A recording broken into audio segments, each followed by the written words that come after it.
I've been away for a few weeks. 1 week I was in Mineola preaching, and then the other 2 weeks I was in Boston for a Doctor of Ministry cohort. I'm a student again. I'm in the books. I've been reading quite a bit. And so, hey, we can drop the volume a little? Yeah, thank you.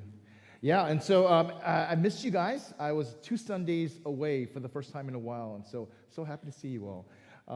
And I've been thinking about this message, just partly because it is something that's kind of in my soul. Even I was processing it while I was part of my Doctor of Ministry cohort. There's about 22 of us from all over the country, and even those from Asia came together, and we spent 2 weeks just really talking about what it means to be formed in Christ. And so you're going to hear more of that from me. It's in me. I've been thinking about it. I'm reading all day long about it. And so, but I planned this message even way before, and so just want to give a sense of, it's happy to be back, and I'm really hoping this is actually going to be meaningful to you as it is really meaningful to me. I want to be talking about spiritual friendship today. Yeah. And so I came to New York actually in 2007, and so that's been a while. I've been here for quite a while. I consider myself a New Yorker now, and so when I go to places like I came from, like in Seattle where we came from, I feel like a fish out of water, okay? People are slow and they're nice, and I'm like, where am I, right? But one of the things that is interesting is, just like New York, Seattle has a lot of people who come in for a job, or kind of like people who move to Seattle because they hear it's really nice and so on and so forth. The city has changed quite a bit, but one thing that's still around is what they call the Seattle Freeze. Anybody hear what they call the Seattle Freeze? Okay. It's not because Seattle's cold, because in fact, it's quite north, but like when I was growing up in Seattle, if it snowed once in the winter, it was kind of like, wow, it's snow, because it would always be about 45 degrees and raining all winter long. So it's not about the weather. It's not a food item, because they're talking about food now, like, oh, Seattle Freeze, like Seattle ice cream and so on and so forth. The Seattle Freeze is an interesting comment, a phenomenon described by people who move to Seattle and find that, wait a minute, why can't I make friends? Okay? Everybody's nice. You talk to people on the street.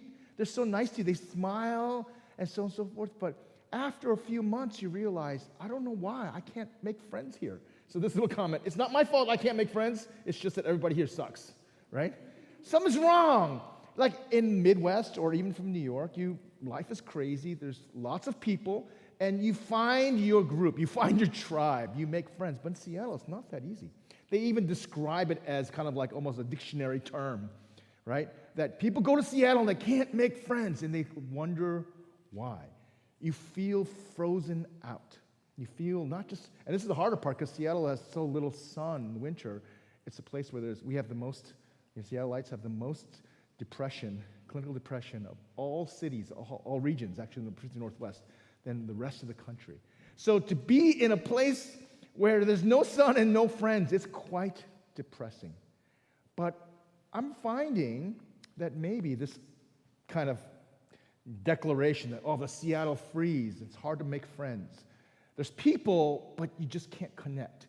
You find yourself lonely is not simply just a Seattle phenomenon. It's happening more and more all throughout.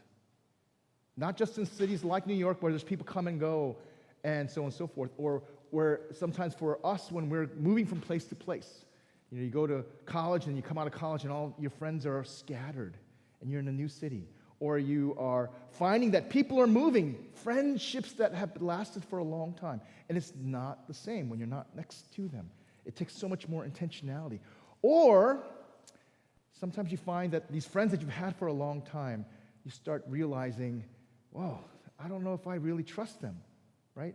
And if you get older, that's what you realize. Not everybody that you hung out with is as trustworthy as you thought. I think I think the pandemic did a number on our friendships, honestly. What we were normally used to all of a sudden got really thrown back and forth to a place where now we're wondering, what does it mean to be a friend? Why don't I feel like I have these kinds of deep, meaningful friendships?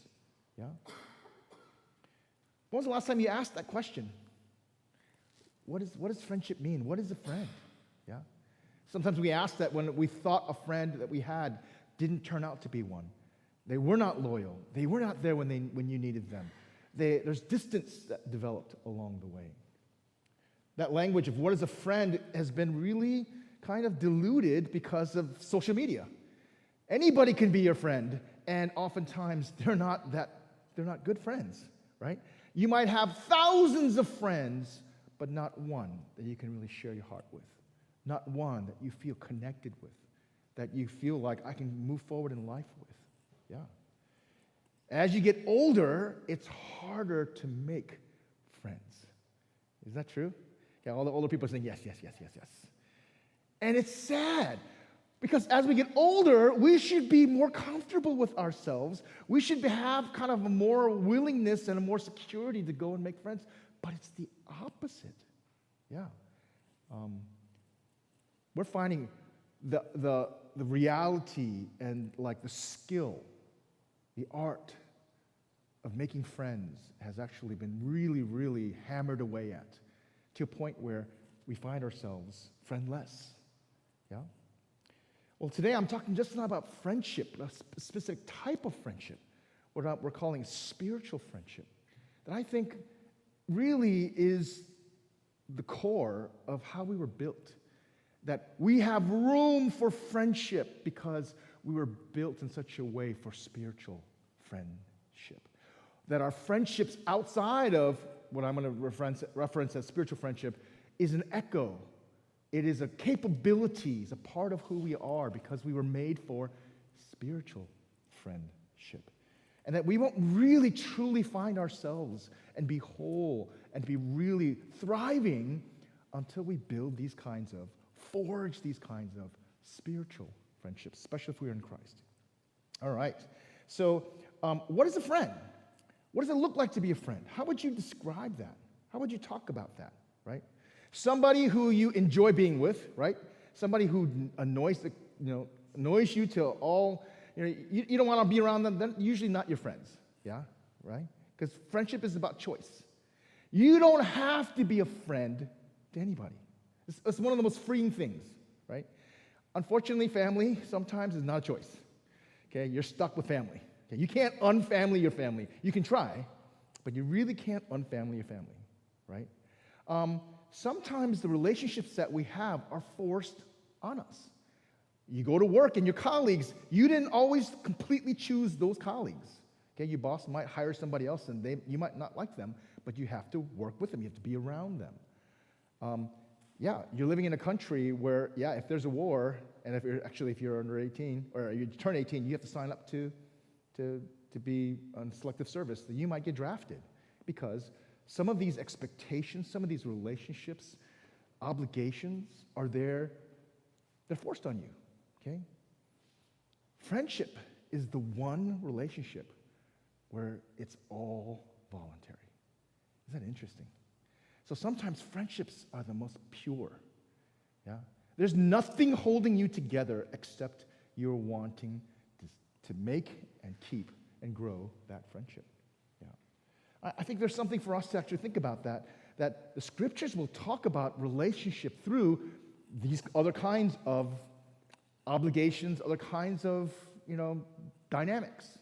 Father and son, father and daughter, right? Brother, sister.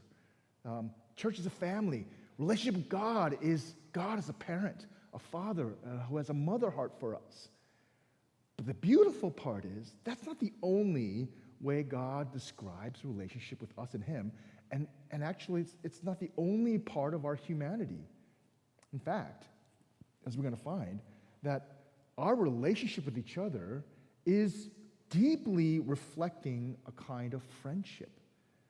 And in fact, our relationship with God also sounds like a friendship. He uses that language. For some of us, if we would describe what friendship is, it would be in the language of community. I get to go somewhere where I like being. I am known. I have a sense of belonging, a sense of connection. I can grow together. I can do stuff together. I can enjoy things together. I can share my life, sometimes my burdens, and other people were going to share them as well. And I find myself in a web of friendships. Isn't that what community is? The language of community actually is originally used in the Bible is used called fellowship. Fellowship is the word for community in the Bible. Okay? You won't find a lot of community in the New Testament. You find a lot of fellowship, right? Well, what does it mean? It's an active version of all that stuff, being belonging, of loyalty, affection, joy, activity, purpose, journeying. That's all described in fellowship. Yeah. Unfortunately, we don't use that word correctly. We say, hey, join us for fellowship, which means refreshments and coffee, and hey, how you doing? Goodbye, right? But fellowship, actually, the word itself is so much more deeper. Community is so much more deeper. Friendship is so much deeper than we normally kind of put our attention on. And so movies like this, books like this help us to realize that, in fact, the word fellowship is better described kind of like this group of oddballs that don't like each other but are called together. They have this big purpose. They have to put their lives in each other's hands. They have to not only learn how to journey together and work together, but ultimately the result is that even people from different, races, like an elf and a dwarf, who hate each other, become the closest of friends. Okay? If you know the story of the dwarf Gimli and the elf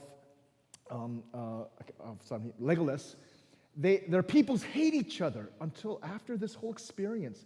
They are such good friends, they travel together. They learn afterwards. They go and visit each other's realms. They go and do expeditions together just because. And eventually they even go over to Valinor together. It's an incredible story of friendship that comes out of this fellowship. The word fellowship is called koinonia, and in the original language, koinonia. You might have heard that. Some people use that in other settings as well. And it's hard to translate. One translation might be to be drawn together by intimate participation. It's not a loose connection of, hey, yeah. You're a Costco member, I'm a Costco member too, right? We like Costco, that's great, right?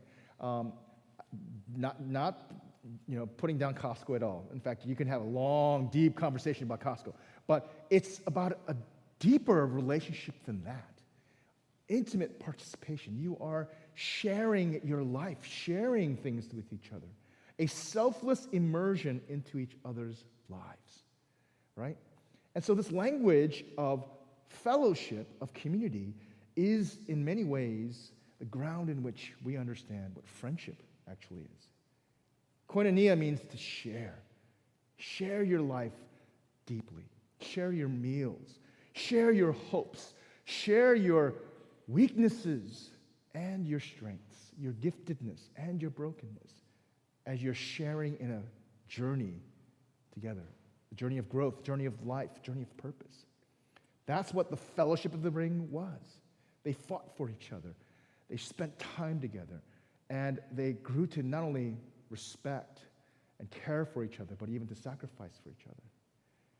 Isn't that interesting that this is what Jesus and his disciples end up showing us what it looks like. Disciples weren't perfect. They didn't know what they were doing, but they were together. They were sharing life, sharing sometimes the places where they were messed up. They didn't know what they were doing, and also sharing in God's grace together. Isn't this interesting that when God uses language of what we've been invited into with him, he uses the language of fellowship. Yeah? God is faithful, who has called you and I, you, the here is plural, into fellowship with his Son, Jesus Christ, our Lord. Right? We're not talking about just having nice donuts together and coffee. An intimate participation, a deep, selfless immersion into each other's lives. This is the setting, the Lord's Supper, when Jesus says his words about friendship. Fellowship and friendship have a lot of overlap, okay? So in John 15, the verses that Elizabeth read for us, verse 12, my command is this, love each other as I have loved you. Greater love has no one than this, to lay one's life down for one's friends. A love that is pure and voluntary, okay? Because not only do you like this person, not only do you love them, but you are willing to selflessly immerse yourself into their life and to their needs and to their future. Jesus actually talks to his disciples who are kind of below him. He's the master, they're the students. And it's almost like a graduation ceremony that Jesus is leading them through, okay? He's now using the language of friendship. Jesus is telling his disciples, you are my friends if you do what I command. And it sounds kind of weird, okay? Honestly, in our context, it sounds kind of weird. If somebody comes to you and says, you want to be my friend? Okay, give me your car, right? If you give me your car, we can be friends. Jesus is not buying their friendship, okay? We're going to talk about this in a bit. He's reminding them of what the base of their friendship really is. If you really want to be, if you really know who I am, if you're really about this friendship, then yes, it's open to you. You are my friends if you do what I command. I no longer call you servants. Okay. Now, it's easy for us to say, oh, yeah, I'm a friend of God. And actually, I love this song, by the way. I sing this all the time. I'm a friend of God. I'm a friend of God. It's so beautiful. But there is so little reflection that goes on when we sing this song sometimes. We need to. We need to enter into the reality that God calls us friends. It is mind-blowing that the King of Kings, the creator of the universe, the second person of the Trinity, God himself in the flesh would invite those disciples, those losers, okay, we're all losers too, those people who don't amount to friend-worthiness into friendship. God is not after a relationship with us or his disciples. We're just his servants, okay? Cogs in the machine for his army to throw, as cannon fodder. He is looking to develop friendship with us. He's calling us into fellowship with him. It is something that we don't know even how to begin to process. But I think how we relate to each other is a part of that in a dynamic manner. I no longer call you servants because a servant does not know his master's business. He's going to identify one aspect of friendship that God engages us with that we also practice in our spiritual friendships. A sharing of hopes and plans, a sharing of the things that are significant. Okay, you don't tell your servant everything. You just expect them, to do what you tell them to do. But a friend, you share your heart. You share what you want, your deep desires. You share your plans to coordinate, yeah? And you share in the fruits as well. I no longer call you servants because the servant does not know his master's business. Instead, I have called you friends. For everything that I learned from my Father, I have made known to you. Jesus doesn't hold things back, okay? He doesn't use a power play. He is transparent for us to actually get to really, really know him and the Father. What a beautiful invitation that you and I have. Not only the disciples there, but you and I have to know him as a friend. If you use that language, these days, anybody can be a friend, right? Right? You can go and have a meal together and say, oh, you like Chinese food? I like Chinese food. Oh, you're my friend, right? But back in the Old Testament, okay, anybody who's a Bible scholar, how many people were called friends of God in the Old Testament? It's a title, by the way, a friend of God. It's a big one. It's an important one. Who of all the characters in the Old Testament were called friends of God? Anybody? Abraham. Yes, very good. Abraham and Moses. Anybody else? No. Not even David. Okay. Not even Hezekiah or Isaiah. Okay, not Ezra, not these big figures, not Daniel. Not all these incredible people. Abraham was called a friend of God. Okay? This is one reference, right? Israel, my servant Jacob, whom I have chosen, the offspring of Abraham, my friend. There's very few places where actually in the Old Testament, okay, this is described of Moses. The Lord used to speak to Moses face to face as a man speaks to his friend. Those are the only two out of all humanity. Can you imagine that? So when Jesus calls his disciples friends, when he calls us friends, that is an mind-blowing thing. You have just reached Abraham Moses status, right? If you want to think of it that way, right? Well, what about Abraham and Moses makes them God's friends? Okay. Does Abraham do something to somehow, benefit God, to make God better, richer, more healthy, more whole? Does Moses? Neither of them were perfect. They were actually had a lot of their flaws and foibles, just like we do as well. God chose friendship with Abraham and Moses. To Abraham, as he's about to go ahead and wipe out Sodom and Gomorrah because the injustice is so bad, he has to do something as a just God. He doesn't just do it. He even talks to himself and says, the Lord said, shall I hide Abraham with what I'm about to do? Shall I hide from him? No. And that's where you get to see Abraham haggling with God, right? Talking, engaging, interceding, okay? Are you sure that they're discerning together? It's incredible. Man talking to God, right? Moses, God speaks to him face to face like a friend. What we see in the Old Testament, glimpses of what God had planned for, and only a few people have. Only a few people were filled with the Holy Spirit. Okay? David was, right? Only a few people were. But when we see in the New Testament, all that God had planned is now democratized. Every single Christian is filled with the Holy Spirit. What were only a few people called a friend of God, given that kind of relationship, invited to that kind of depth of a relationship, now all of us are. Yeah. We have been called into a fellowship with Jesus Christ, into a friendship, a deep, intimate participation where we're selflessly sharing across this friendship. It is a spiritual kind of friendship beyond just a normal, practical, physical, activity-oriented one. But like I said, there's overlap between the two.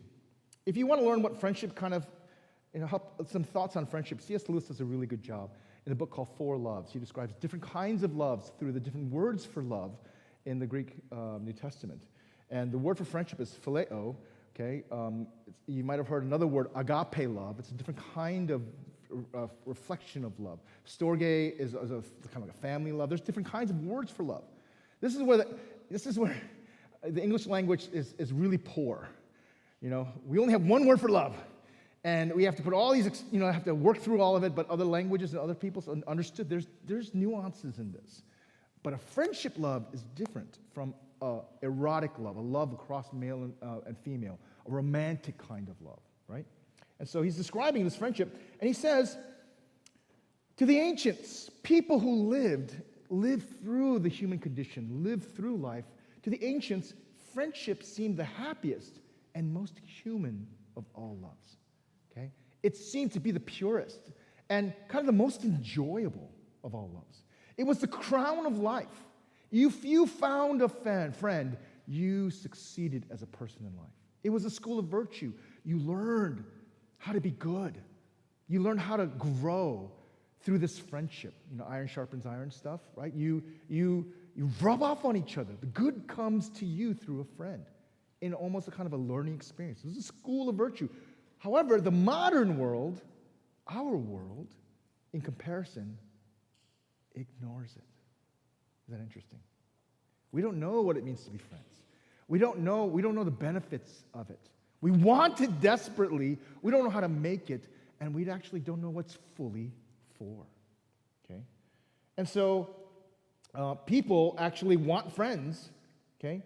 And they try to make friends, and they go after friendship. Okay? And it's not a bad thing, by the way. You and I were not meant to be solitary individuals. Okay? You and I were not meant to be just social ones. You and I are meant to connect with some others deeply, meaningfully. Friendship is built in our very DNA. Here's the problem, though. If all you want is friendship, if all you want is, I don't want to be alone, if all you want is, I want somebody to like me, guess what? That makes for poor friendship, okay? C.S. Lewis says, the very condition of having friends is that we should want something else besides friends. You know what that means? If all you want is a friend, will you be my friend? Would you be my friend? Will you be my friend? Basically, you become a bad friend and you build bad friendships, right? So in thinking about how to make friendships, including spiritual friendships, the angle of this is not, I want friends. The angle of this is a little different. We're going to talk about that, okay? But how do you find friends? How do you make friends? Lewis says, the typical expression of an opening friendship where you're discovering, oh, this person can be a friend of mine, would be something like, what? You too? I thought it was the only one. You ever experienced that before? Yeah? You feel a little weird. You're a little eclectic. I'm the weirdest person I know, by the way. Okay? My Korean name is Yoon-ik. I'm too unique, right? And so it's hard making friends. I have to be like somebody else. But if I'm like myself, people are kind of like, oh, you're strange. You're into that, right? But if you find another strange person that I actually did during my demon cohort, I'm talking with him. His name is Phil. And I'm like, oh, man, I really like you. Oh, man, you do that too? And we're actually starting a spiritual friendship, okay? And it's kind of interesting. But that's where it starts. Because you didn't go in looking for a friend. You found somebody who actually already is looking at something else, okay? There's a common ground that's already there, right? What makes friendships? What draws people to friendships? C.S. Lewis would say, what draws people to friends is that they see the same truth.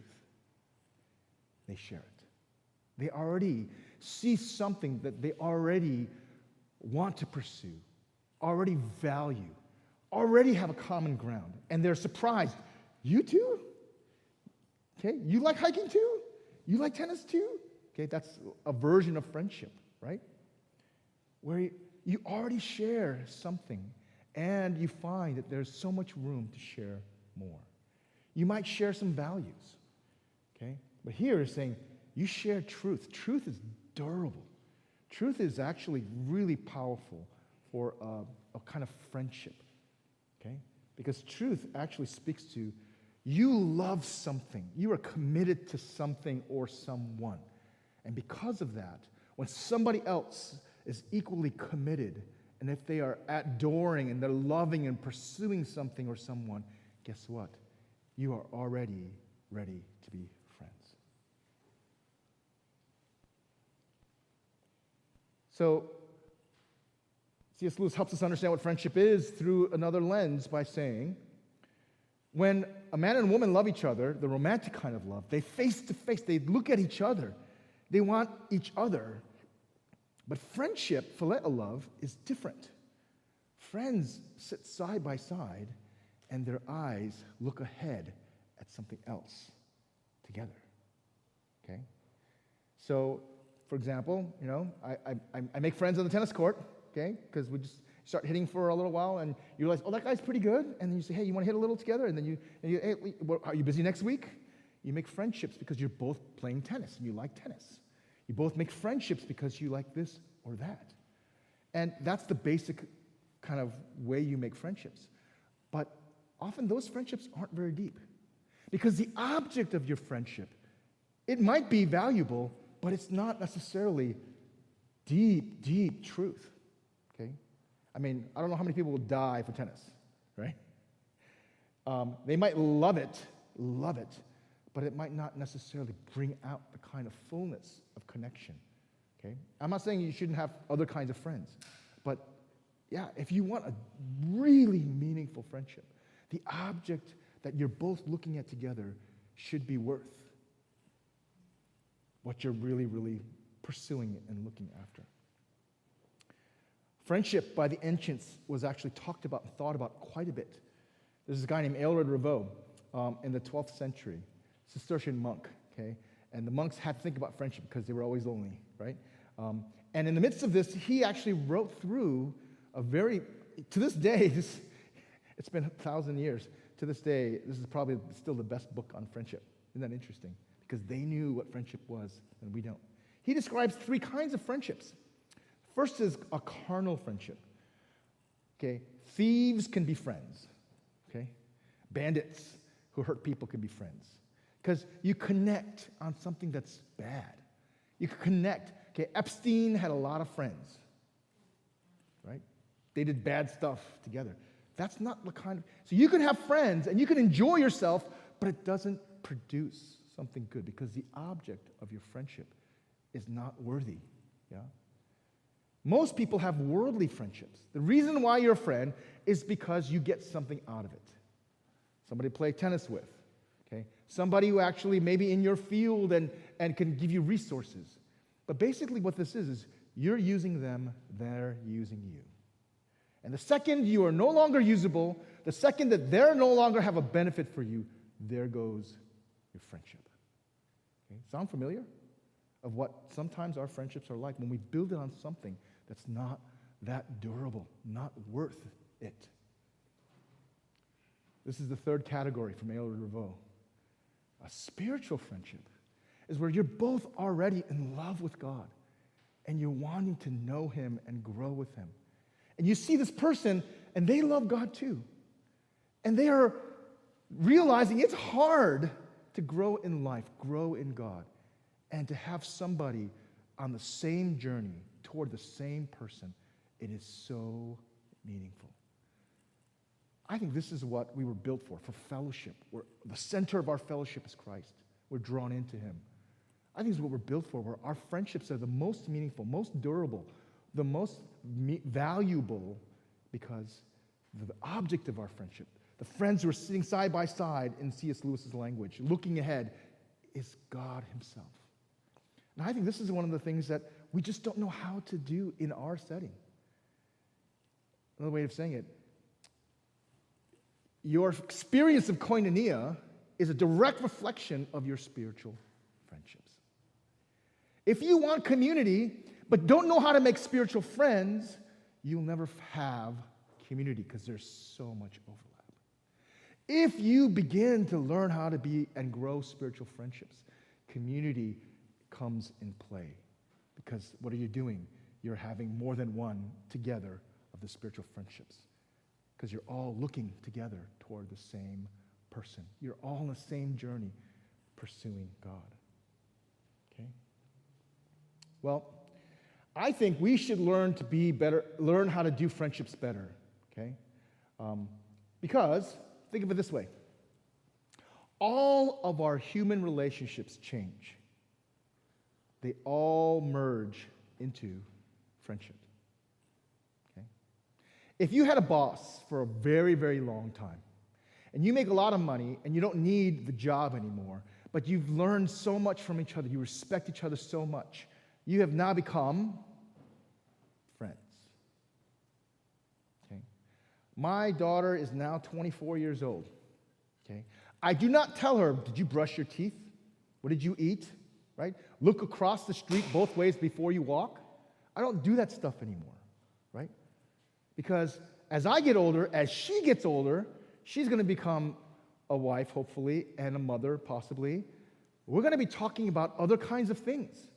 And as we get older, I might still be her father, but my hope is that she'll be my friend. We'll share the same deep core values, the things that we love, that we live for. Christ, yeah. In heaven, is there even going to be a marriage? Marriages, all you Bible scholars. Is there marriage in heaven? No. So even the closest relationship you have with your spouse, which is actually deep friendship, by the way, right? If you haven't learned how to be a friend with your spouse, you've got problems, right? The more you become friends with a spouse, the more meaningful your relationship becomes, by the way, right? So in heaven, there's no more man and wife. Now we're all friends. If we don't know how to do this deep, meaningful, shared participation of heart life, this selfless giving of ourselves and immersion into each other, this friendship, when the kingdom comes, we're going to be clueless. Spiritual friendship is actually practicing for heaven. Isn't that interesting? Yeah. And so if you want to grow into a life of wholeness, preparing for a life of beauty with God, this is where we should be investing, right? Because this is where I think people caught it before. There's something powerful about this kind of friendship stuff. So how do you make friends? I think if you love God and are pursuing God, friendship comes like that. Okay? This is this beautiful verse in Psalm 119. I am a friend to all who fear you, to all who follow your precepts. That word language of fear is not dread. Oh, God, don't hurt me. I'm such a sinner. It's reverence. God, you're so incredible. I would love to be like you. I would love to live in right relationship with you, God. Right? It's saying, I am a friend to everybody who loves God and wants to know and love God more. Right? Did you realize you have a potential of friendship here in this place more than anybody else in the world? Yeah, because you were built for this. God has already given you this invitation. Now, if we live our lives where God is not at the center and he's just kind of at the side, at the periphery, and we make all of our friendships, all of our pursuits about something else, yeah, we could live kind of empty friending for quite a long time. But if something clicks in us and we realize God is so lovely, he is so incredible, I want to know him more, and start pursuing him, things will begin to sort out a bit, okay? I find that this little analogy that I used when I was a young adult pastor, I was a young adult pastor for a while, with a lot of people who wanted to get married and asking for a lot of advice, and I didn't know how to help them, but I gave them one analogy. I find that this analogy actually is really appropriate for friendship. This was the analogy. You got a whole sea of people, you don't know who's right for you, and you don't know how to begin to tell who you want to marry, right? So I would tell these young adults, okay, this is a long time ago, tell these young adults, you should do this. Start running after God, okay? Do the things that are meaningful that look like that somebody who's running after God does. You're praying, you're going to Bible study, you're serving, you're asking God that your life is in his hands, and you're surrendering, you're repenting, you're enjoying, you're worshiping. Run after God. And after you've got a good rhythm of running after God, this becomes this is your lifestyle. Start looking around, to the left, to the right. Okay? Somebody's going to be running over there. They're going to be running after their job. They're going to be running after degree. They're going to be running after followers on social media. They're going to be running after friends, right? But after a while, they're going to sort out. They're running in different directions. You're running in this direction. They're running over there. Start looking around. Because you're going to be able to see somebody who's running in the very same direction that you're running, okay? And you look from afar, and you go, oh, nice. Start moving over. How you doing, right? We're running the same direction. You want to run a little together? So if you're a young adult and you're looking to find who you want to marry, that works. But then it also works for friendship. Okay? It works for friendship. If you can't tell how to build a friendship, become a friend of God. Seek after him. Try to get to know who he is. Talk to him. Be around people who are running after him. Before you know it, you become a person that somebody wants to friend. Because they see, oh, you love God too? And you be able to have a connection with somebody who just really is worth building a friendship with. You'll learn how to share. Now, this is the interesting part. I got to speed this up a little, okay? It's more of an art than a science, okay? If I gave you, do 1 + 1 = 2, if I gave you a formula, it wouldn't work, because the way our friendships are, they are kind of reflective of our individuality as well. You are not going to be able to make a spiritual friendship with everybody, okay? I'm not aligned with some of us where your interests and your strengths and kind of the way you see and your connection with God is a little different. That's okay. But God will provide someone that you, and hopefully a community, that have a deep, meaningful friendship with, where you're pursuing God together. It's more intentional than accidental. Yeah, that friend, Phil, that I'm trying to make a spiritual friendship with, I actually reach out to him. I say, hey, I see some connection here. You want to explore this? You want to talk about what a spiritual friendship would look like? We're meeting online, and we're going to start talking about what are you reading? What is God saying to you? How are you growing? How do we encourage each other? That's actually an intentional thing. Yeah. By the way, if you want to find somebody you want to marry too, you have to be a little intentional. Don't wait for it to happen, right? And so I think God is intentional. He seeks us out. A few last things about how to build a spiritual friendship. You're going to have to share your life. You're going to have to share. What you're going through. Share encouragement as somebody else is going through something. Share in God's word together. Share in praying together. Share in serving together, moving toward the same purpose. If there's not a lot of sharing happening and all you're doing is just hanging out together, that's not a spiritual friendship. But the more you share your life, your hearts, your hopes, and they are in line with God, deep friendship emerges. You know how I know? I saw it in the last season when a bunch of groups in Rooted that kind of like wanted some kind of connection, and over 10 weeks, something really meaningful happened. Where after the group was done, the ladies are like, hey, let's keep meeting. And the guys are like, we should meet too. Yeah. After the social pressure of the group and of the commitment, the covenant was done, something happened where they wanted to keep pursuing God together. You're going to hear this more because in the fall, we're going to open up Rooted groups for others as well. But if I were to describe what happened during this Rooted experience, spiritual friendship happened. I think that's an invitation for all of us. All right, let's pray.